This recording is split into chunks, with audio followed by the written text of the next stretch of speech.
ल मासतिर चाहिँ रेडीको बाटो हो भने तलतिर लाग्यौँ हामी। अब रानी महलको बाटो। रानी महल आइपुग्न आँट्यो 1 किलोमिटर भित्रमा। 400 मिटरमै छ भनेर लेखिरहेछ। अब चाहिँ 400 मिटर चाहिँ यस्तै बाटो छ। खोला देखिसक्यो, सेतो बिल्डिङ देखिसक्यो। खोलाको तिरमा घाट हो त्यो चाहिँ।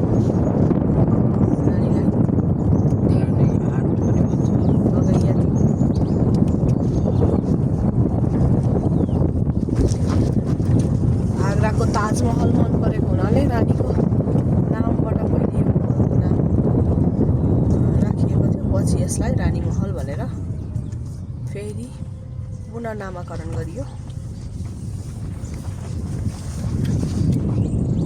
आगराको ताजमहल शाहजहाँले ताजको लागि बनाएका थिए भने यो पनि हाम्रा राणा प्रधानमन्त्रीले आफ्नो मुमताजको लागि रानी महल झललललल सेतो देखिसक्यो।